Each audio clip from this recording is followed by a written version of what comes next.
The Rhine was not meant to be crossed quietly. By March 1945, Allied planning treated it as the final test of German resistance, a barrier whose difficulty was assumed rather than measured. What followed exposed how long an assumption can survive after reality has moved on.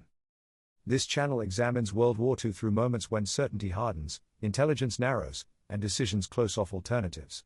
If you're new here, consider subscribing. Now, let's begin. By early 1945, the Rhine River had acquired a meaning that went far beyond geography. It was no longer simply a physical obstacle running from the Swiss Alps to the North Sea. It had become a doctrinal landmark, a psychological line, and a shared assumption across Allied headquarters. The Rhine was treated as Germany's last coherent defensive barrier, regardless of what the war had already done to the German army. This belief did not emerge suddenly. For centuries, the Rhine had functioned as a political and military boundary. In German strategic thinking, it was a shield. In Allied planning, it was the last river that could plausibly be defended in depth. Earlier in the war, rivers in Western Europe had repeatedly forced pauses, reshaping operations and imposing costs. In 1940, the failure to hold river lines had accelerated collapse. In 1944, the difficulty of crossing water under fire had reinforced caution. These memories mattered. They shaped how planners interpreted the map in front of them. By January 1945, Allied forces were already inside Germany's western frontier. The Ardennes counteroffensive had failed. German units were retreating eastward, often without cohesion. Fuel shortages were chronic. Rail lines were fractured. Yet none of this immediately altered the status the Rhine held inside Allied planning rooms. Rivers, in doctrine, were obstacles first and intelligence problems second. Across Allied headquarters, the Rhine was discussed in terms of artillery tonnage, bridging equipment, air superiority, and timing. Staff studies compared it to earlier large-scale crossings, especially Normandy. The logic was consistent: a river of this width, backed by German territory, required overwhelming force to prevent a costly reversal. That logic had authority behind it. It aligned with established doctrine, recent experience, and institutional caution. This consensus was particularly strong within British operational planning. Field Marshal Bernard Montgomery, commanding the northern sector, approached the Rhine as a deliberate set-piece battle. His staff treated the crossing as a climactic operation that would confirm Allied control of the war's final phase.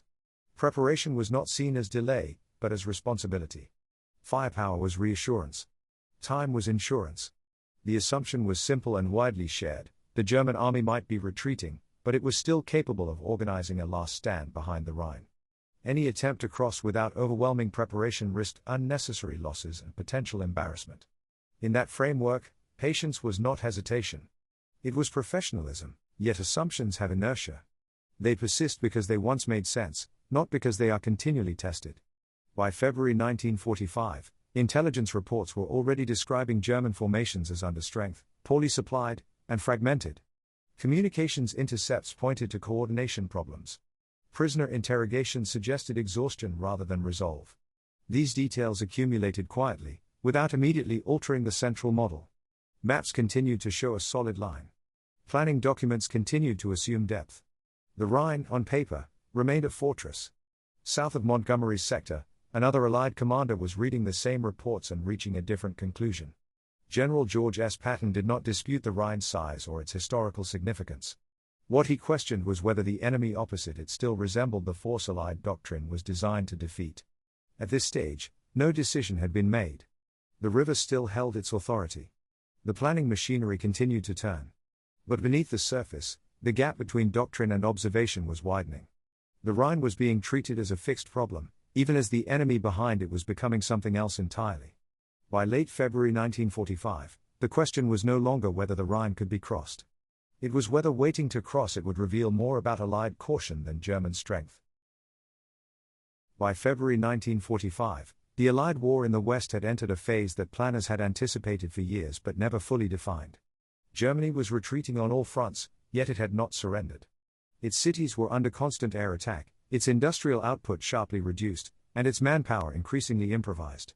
Still, the German army remained in the field. And as long as it remained in the field, Allied doctrine treated it as capable of coherent defense. Nowhere was that doctrine more visible than in the planning surrounding the Rhine. In the northern sector, responsibility rested with Bernard Montgomery. Montgomery's authority within the Allied command structure was considerable.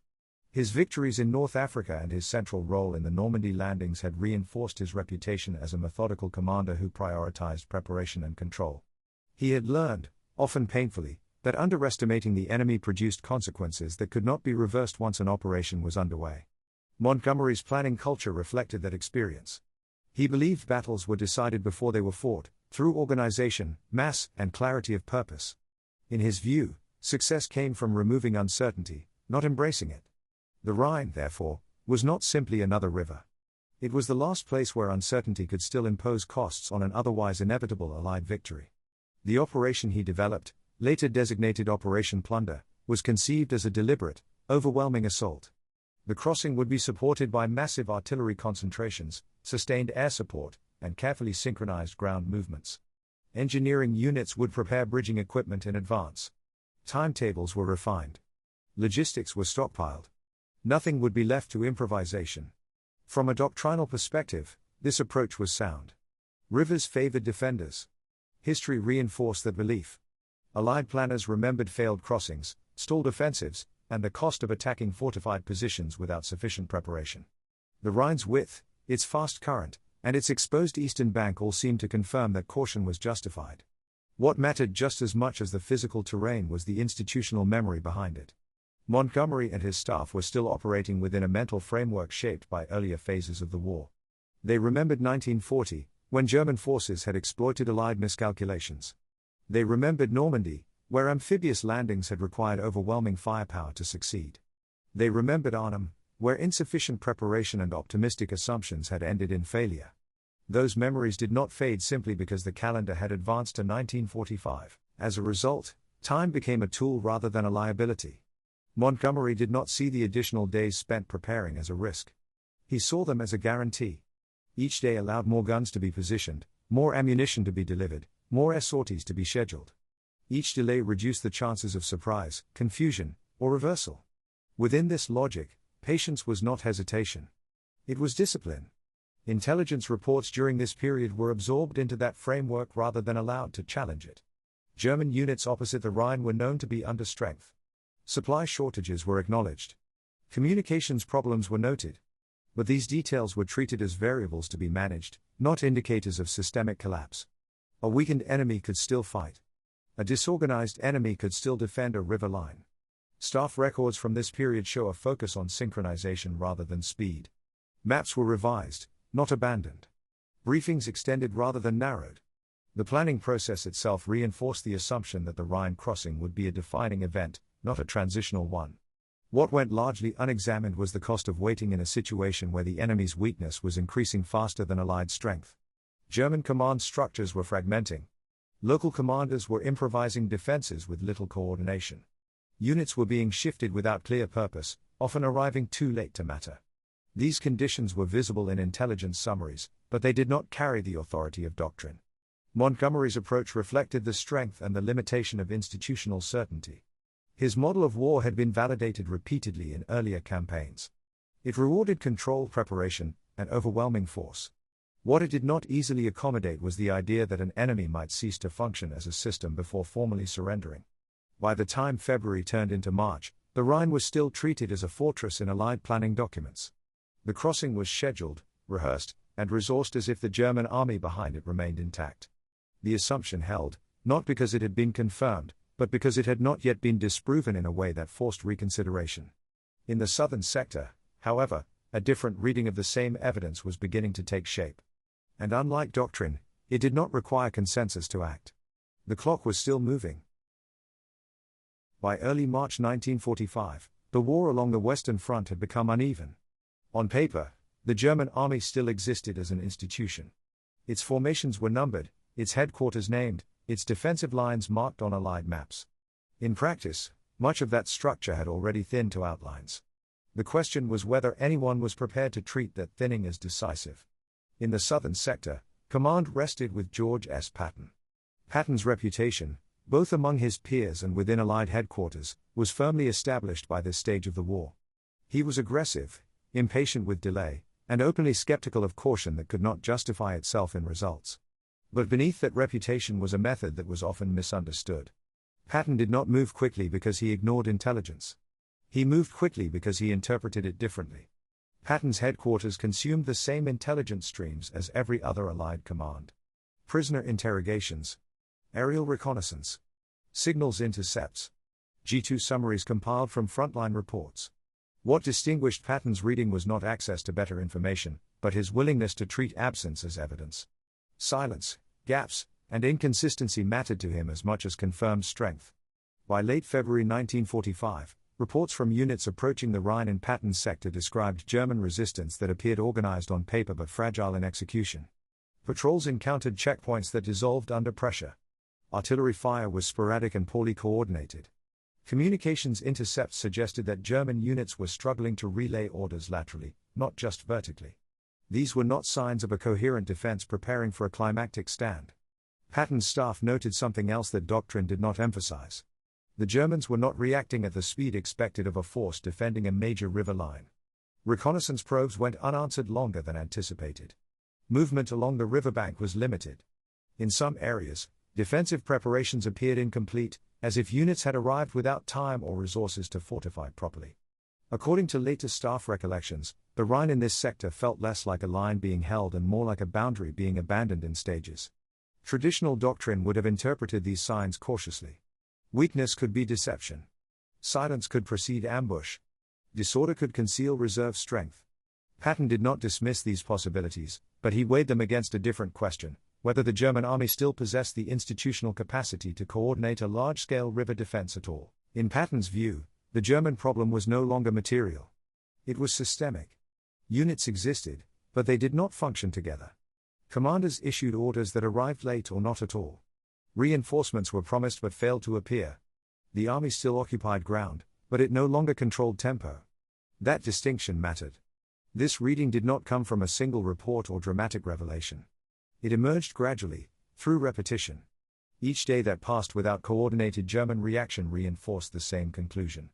The enemy was present, but it was no longer responsive. It could absorb force, but it could not reliably direct it. Patton's response was procedural rather than rhetorical. Staff briefings shortened. Orders became narrower in scope. Contingency plans focused less on breakthrough and more on exploitation. Silence was emphasized, not as a gesture of stealth, but as a test. If the Germans were still capable of coordinated defense, they would react to pressure even without provocation. If they did not, the absence of reaction would confirm collapse. One of the most telling decisions involved artillery. Conventional planning assumed that any Rhine crossing would require preparatory bombardment to suppress defenders. Patton questioned that assumption. Artillery fire, in his assessment, would serve primarily to announce intent. If the enemy's weakness lay in communication and coordination, then noise became counterproductive. Silence preserved uncertainty on the German side, not allied.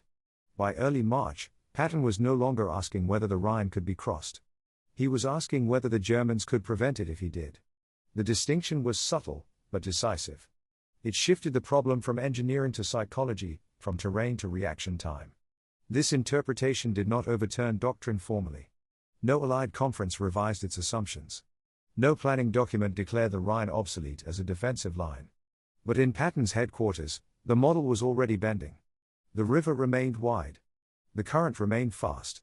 What no longer appeared solid was the enemy meant to defend it. By the second week of March 1945, Patton's staff had reached a quiet consensus.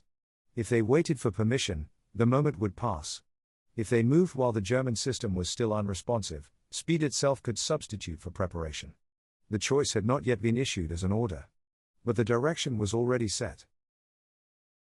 On March 22, 1945, the model finally met reality. The decision did not arrive as a dramatic declaration. There was no announcement that doctrine had failed or that assumptions were being discarded. Orders moved through Patton's headquarters with the same procedural tone they always had. Timelines tightened. Objectives narrowed. The crossing was treated not as a climactic battle, but as a problem to be solved before it could harden again. The chosen crossing sites lay near the towns of Nierstein and Oppenheim, south of Mainz. The terrain was unremarkable. The Rhine here was wide, fast-moving, and exposed.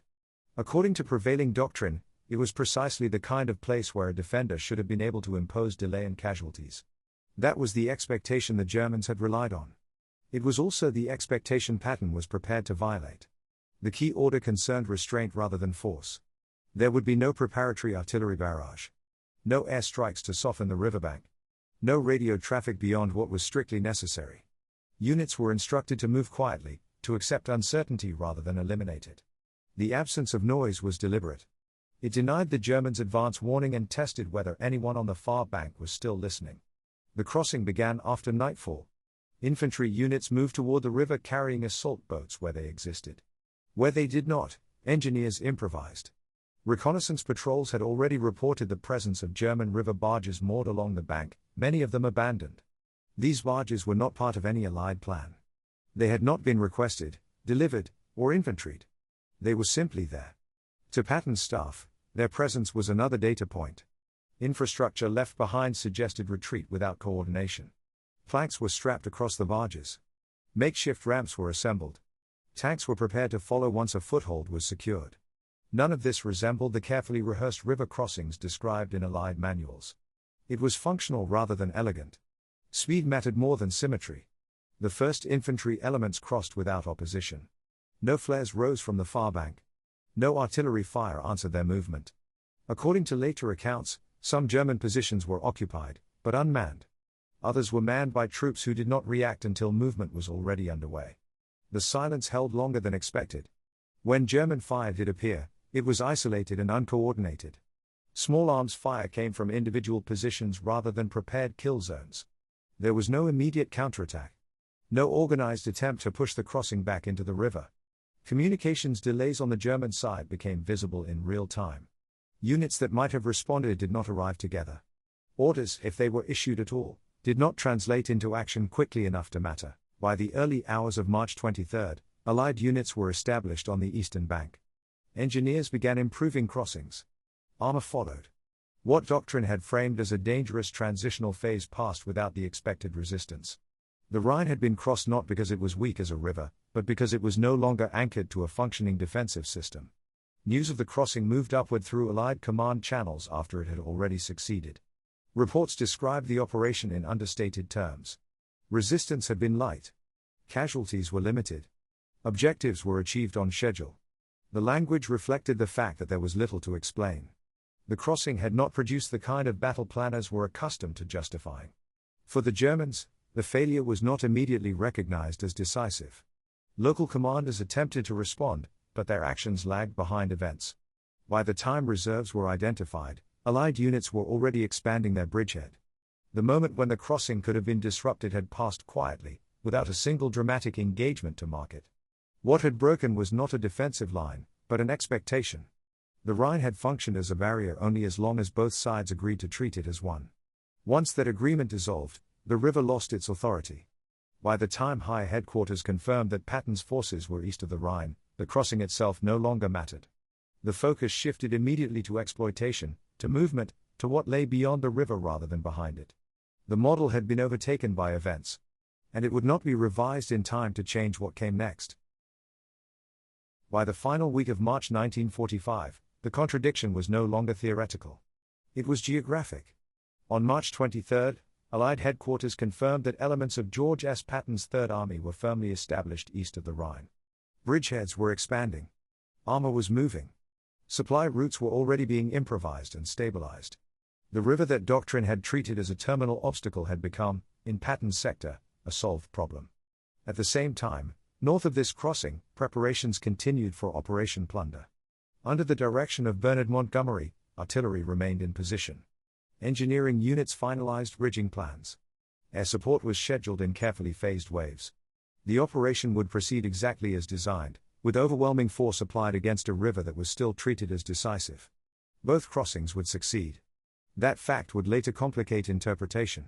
Montgomery's assault, when it came, unfolded largely as planned. Firepower suppressed German positions. Bridges were thrown across the Rhine under cover of artillery and air attack. Allied casualties were incurred, but the operation achieved its objectives. From a doctrinal standpoint, it validated the model that had shaped Allied planning for years. Preparation worked. Mass worked. Control worked. Yet the context had changed. Patton's earlier crossing had already demonstrated that the German army was no longer capable of contesting the Rhine uniformly. The difference was not courage, or even competence. It was timing. By the time plunder began in earnest, The German system was already disintegrating under pressure applied elsewhere. The river was being crossed not as a line of defense, but as a geographic feature left behind by events. Within Allied command circles, this created an uncomfortable comparison. Official reports avoided direct contrast. There was no public reassessment of doctrine. Both operations were recorded as successes, each justified by its own logic. But staff officers noticed the discrepancy. The Rhine had been treated as a fortress in one sector and as an opportunity in another. Both interpretations had produced results, but they revealed different truths. Post-war staff studies would later note that German resistance east of the Rhine lacked coherence. Units were committed piecemeal. Counterattacks were delayed or aborted. Communications failures persisted. The river itself had not restored order. It had merely marked where order was already failing. The critical distinction lay in what each crossing revealed. Montgomery's operation demonstrated that Allied material superiority could overwhelm any position given sufficient preparation. Patton's crossing demonstrated that, by March 1945, the German army no longer required overwhelming force to be unseated. Its weakness lay not in terrain, but in coordination and time. Institutional systems are slow to adjust to such revelations. Doctrine is built to prevent failure, not to recognize when its assumptions have expired. In this case, the war was moving faster than the models used to describe it. The Rhine remained important on maps and in plans, but its strategic role was already diminishing. By the end of March, Allied forces were advancing rapidly into central Germany. The crossings blended into a continuous movement eastward. Attention shifted from rivers to cities, from lines to collapse. The question was no longer how to break German defenses, but how long those defenses could continue to exist at all. The Rhine had not ended the war. It had revealed that the war's outcome was already decided. What remained was execution, not uncertainty. From here on, the conflict moved in only one direction. By April 1945, the question of how the Rhine had been crossed no longer shaped Allied operations. Events had overtaken analysis. German resistance was collapsing unevenly across the Reich. Cities fell in quick succession. Units surrendered without orders. The war in the West was no longer governed by defensive lines, but by how quickly Allied forces could move through spaces the German system could no longer control. Only afterward did the Rhine begin to reappear as an analytical problem. Post-war assessments, staff histories, and memoirs returned to March 1945 with a different lens. The issue was no longer success or failure. Both Rhine crossings had worked. The issue was what those successes revealed about the nature of late war combat, and about how long institutional assumptions can persist after their foundations have eroded. The prevailing Allied doctrine had not been irrational. It had been conservative by design. It assumed that enemies retained coherence until proven otherwise, and that caution was preferable to optimism when lives were at stake. That doctrine had served the Allies well through years of hard fighting. What the Rhine exposed was not a flaw in its logic, but a delay in its adjustment.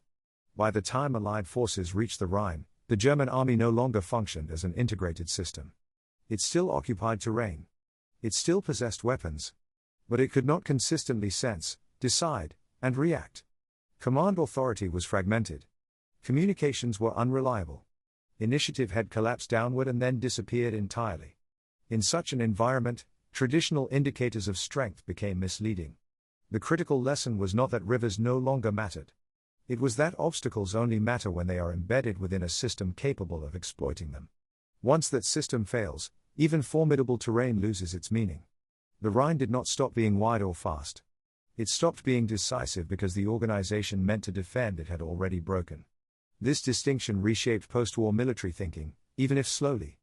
Analysts began to emphasize tempo, decision cycles, and systemic coherence over fixed defensive lines.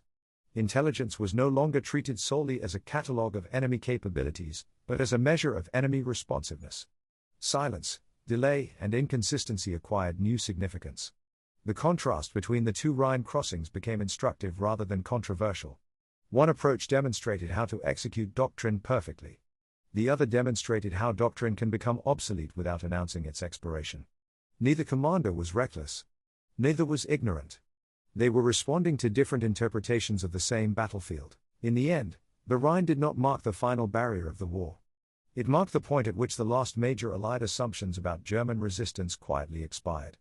The river had been crossed not only by troops and tanks, but by a realization that the enemy was no longer capable of shaping events at scale. What followed was no longer a contest of plans. It was the managed collapse of a system that could no longer sustain itself. History would later remember the Rhine as a line on a map. The war itself had already moved past it. If you've made it this far, you understand that history isn't decided in a single moment. It's shaped by timing, hesitation, and the decisions people make when options begin to close. If this perspective speaks to you, consider subscribing for future episodes. As the war itself would prove, once events are set in motion, they rarely wait for permission.